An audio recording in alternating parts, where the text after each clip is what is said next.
Nous allons réaliser un gâteau roulé girafe.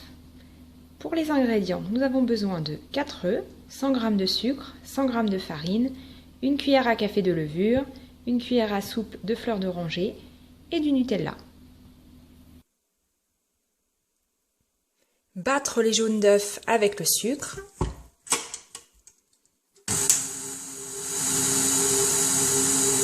Jusqu'à ce que le mélange blanchisse.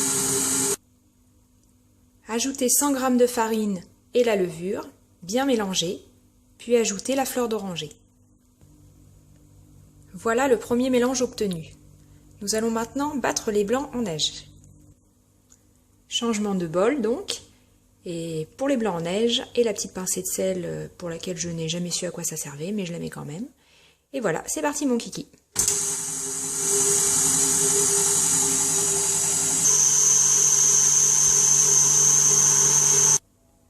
Et voilà, les blancs sont montés, c'est parfait, comme d'hab.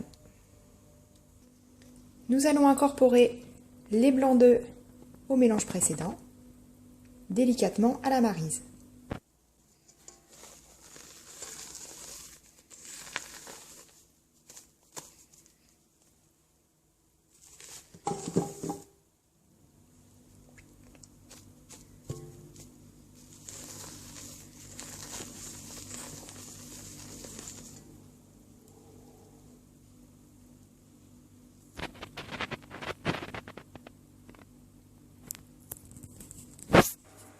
Voilà, le mélange est bien mousseux et homogène.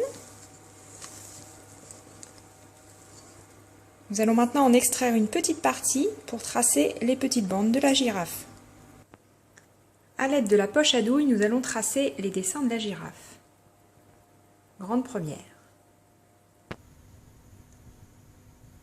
Voilà les motifs girafe. Soyez indulgents.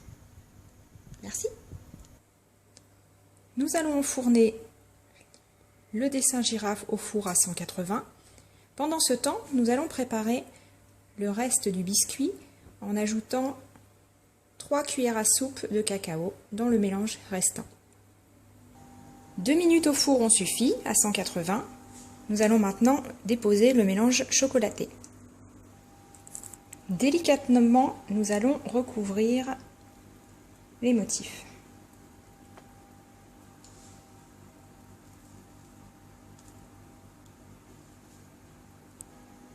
Voilà, il est prêt à être enfourné pendant 8 minutes.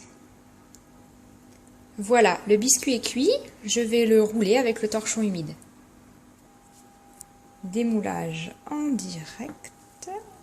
Tadam, tadam.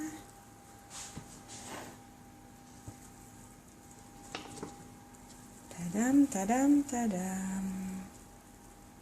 Oh, ça colle là-bas.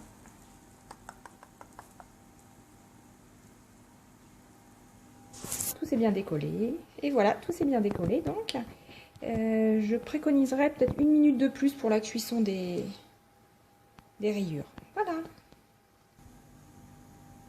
Voilà, donc il est roulé dans son torchon humide. Je vais le laisser 5 bonnes minutes comme ça.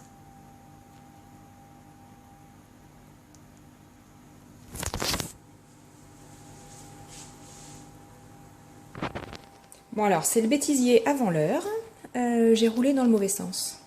Voilà, c'était mon premier roulé girafe. Je vais essayer de rattraper le coup. Et on ne rigole pas là, s'il vous plaît, là au fond. Merci. Tadam! Boulette rattrapée. Merci, merci, merci. Donc là, cette fois, je déroule dans le bon sens. Il va y avoir du nettoyage à faire dans les torchons. Voilà, donc il s'est bien déroulé. Je vais pouvoir ajouter un petit peu décollé là. Il est un peu collant là quand même. Donc peut-être qu'un petit peu plus de cuisson aussi, là, un petit peu plus que les 8 minutes, peut-être 9 minutes, ça serait pas mal. Donc là maintenant, on va attaquer. Tadam! Le fourrage au Nutella. Alors, c'est parti pour le fourrage au Nutella. On radine pas, hein, parce que tant qu'à mettre du Nutella, autant qu'on le sente, parce que sinon, ça sert à rien.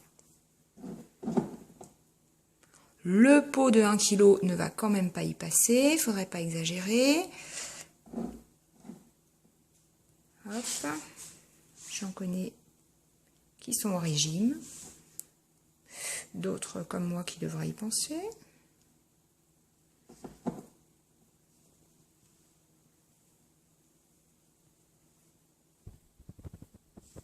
Voilà, donc là, il est bien tartiné. On n'oublie pas trop les bords, parce qu'en plus, comme c'est toujours moi qui mange les entames, voilà, il faudrait pas que je sois lésée quand même. Alors maintenant, je vais le rouler délicatement. Bon, je crois que je vais poser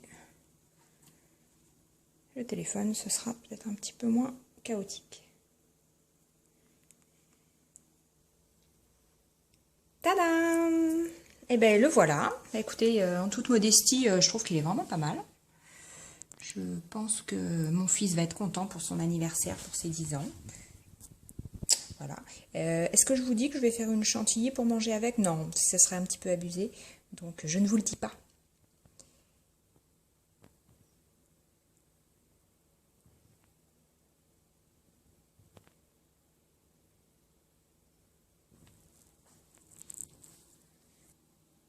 Voilà, c'était donc une vidéo pour la chaîne Kitchen et compagnie, KitchenAid et compagnie.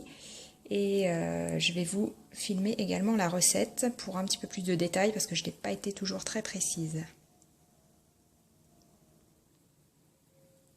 Voilà donc la recette de base à laquelle vous ajouterez les 3 cuillères à soupe de cacao pour compléter les biscuits.